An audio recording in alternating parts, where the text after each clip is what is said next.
If you're a certain kind of geek, you've probably seen Erin laundry before, even if you didn't realize it at the time.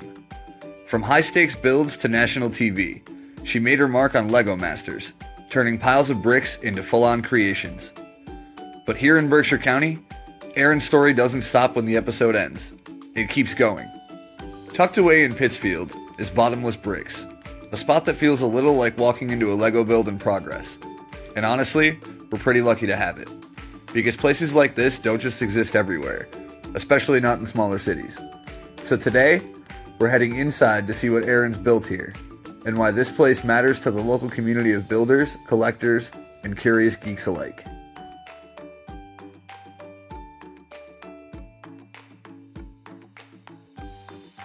Geeks, welcome to another Journey from the Basement segment. I'm here with Erin Laundry, here at Bottomless Bricks in Pittsfield, Massachusetts. Erin, how you doing today? I'm great. How are you? I'm pretty good. I'm excited to see the place. You got a lot of cool stuff here. Thanks. First question is, are you a lifelong Lego geek?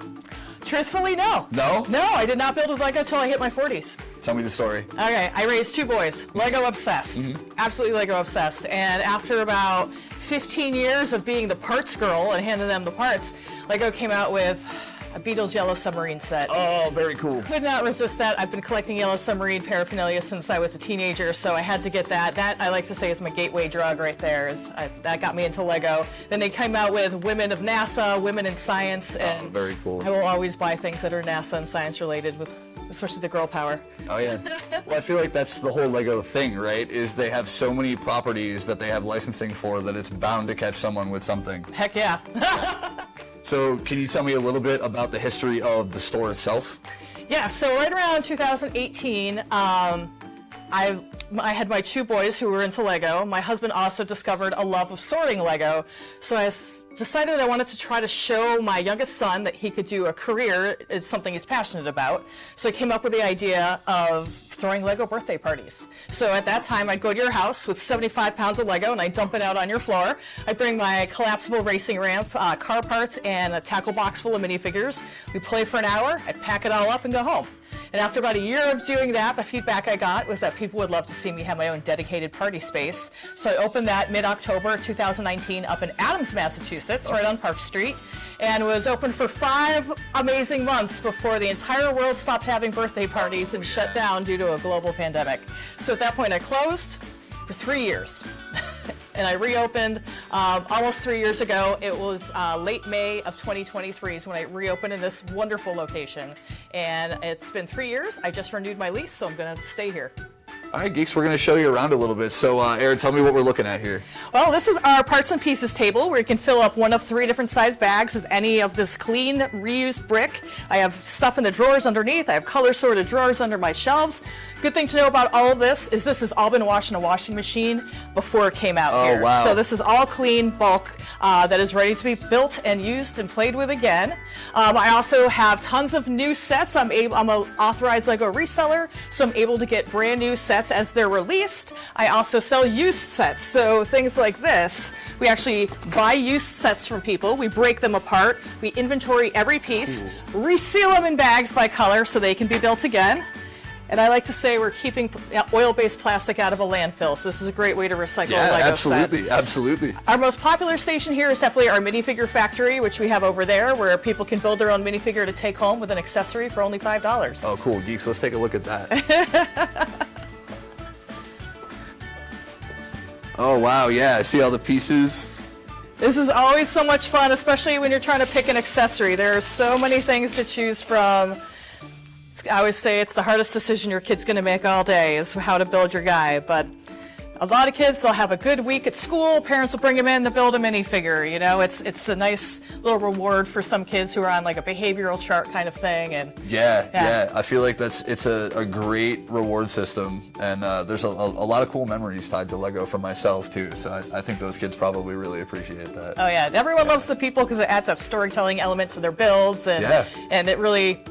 Yeah, it kind of just ties in all that. Professional wrestlers I know who, before their actual figures come out, what they're selling at their tables are little minifigs they've built themselves. Aww. So it's a pretty popular thing. I love that. I know when I go to Lego conventions, a lot of the other Lego masters will have like their sig fig, we call it, and they have those to hand out, or stickers of, like, I usually hand out stickers of my sig fig. Oh yeah. Little things like that. So do you table at conventions too for your time on the show? I do panels and meet and greets. Very So cool. I don't table with my business. I try to only represent Lego Masters when I go to these kinds of events. Next one I'm going to is Brick World Chicago, which is the largest Lego convention in the U.S., where I will be doing a panel as a Lego Master with some of the other Lego Masters from the other seasons. Oh, that's awesome. It's a lot of fun. That's cool. I would love to see that. Once you start looking around, the store stops being just shelves of Lego and starts feeling more like a scavenger hunt. Older sets you forgot existed, minifigs that feel like deep cuts, pieces that make you pause because you know exactly what they came from. And then there are the builds. Half inspiration, half, I should try that someday, and full danger to your wallet. It's also one of those places where geek worlds start bumping into each other a bit. Lego people, collectors of almost any fandom, the next generation of young geeks, all in the same place, all noticing different things. Cool. So, Aaron, what do you think, or can you tell me, in your opinion, what is the coolest thing you have here? Okay, I got a couple things for you, but the first one is this monorail, the Futuron monorail, set number 6990. It's from 1987. Oh, wow. It still has the original. That's great. It still has the original price tag on it of $100. This one is an example of our pre-owned sets. So it's all been inventoried and sealed in bags, but it has every part of these monorail tracks, which is the hardest part to get because the mold doesn't exist anymore for these tracks. So to have a complete one's amazing, and I can tell you I have one of these in my personal collection, and it is so much fun to play with. It's about a 4-foot loop, and it's amazing. The images on this alone are so cool. Just to have any of that advertising, you don't see that anymore. Just kids just genuinely playing with the Legos and having a good time. Yeah, and then a lot of times in these old boxes, they'd also have on the back alternate ways of building the set, but not give you the instructions. So you had to figure it out. Wow, yeah. But my craziest thing, I love to have things to talk about with people in the store, even if I sit on them a while. So let me see. My craziest thing are my two most expensive minifigures. I'm going to let you guess. How much do you think it is? My most expensive one is. Oh my God. For one minifigure. One minifigure. $800. It's a great guess. Barb is $1,000. Wow. And she's not the winner. This is Miles Morales. Okay. He's $2,000. So these were both San Diego Comic-Con exclusive minifigures. This was from 2019, but he's from 2020, which is the con that was canceled. Oh, wow. So you couldn't even get it the traditional way of going to the convention, winning the lottery to be able to buy one. Right. You had to play the Spider-Man video game, defeat the game, submit a code for a chance to win one. They only made 1,600 of these guys, but they didn't give them all out, which is why he's so rare. That's a holy grail right there. Yeah, and I'll tell you, in my 24 years of collecting, these are the first Comic-Con figs I've ever gotten my hands on, and it was a very big geek moment in the store when they came in. Everyone who worked here was like, but yeah, those are probably my craziest things I have in the store. That's very cool. One more question for you that I ask everybody. Yeah. So we know what kind of a geek you are here. Is there any kind of thing that you would say is a hidden geekdom that you celebrate? Example, I'm into I Love Lucy, 1950s television shows, things like that. That's something people might not expect from me. That's a good question. Yeah. I've actually spent 25 years as a musician, so I geek out over guitars in a very big way. Okay. That's usually where my tax returns used to go. Now they're Lego sets. But also, in recent years, I've become an absolutely obsessed Disney fanatic. So Oh, wow. I'm a Disney traveler, and I overplan and spreadsheet all of that stuff. I've got to imagine the crossover between Disney and Lego is very big right now. Yes. They know exactly how to make us part with our money. Disney's, Both companies. Disney's always been good at figuring that out. You're correct, too. Same as Lego.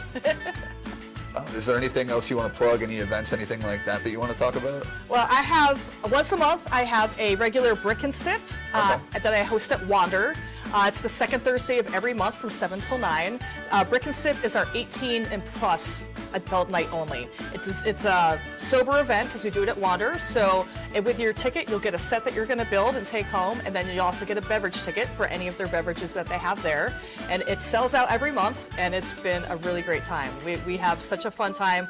We sell out at 30 people. I bring lights and trays for building, but we get people from across the spectrum, across all ages, and it's a fantastic alternate night out that's not going to a bar. That honestly sounds like something we might have to cover at some point soon. Geeks, I want to thank you for joining us today. Erin, thanks for showing us around. Thank you. We'll see you next time, guys. That's Bottomless Bricks. And honestly, what's on the shelves is only part of the story. The rest is the rabbit holes people go down while they're here. Erin's built a spot that fits right into Pittsfield, while also plugging into a much bigger world of builders, collectors, and people who remember way too many discontinued sets. And yeah, we love seeing it. Thanks for hanging out with us. We'll catch you on the next one.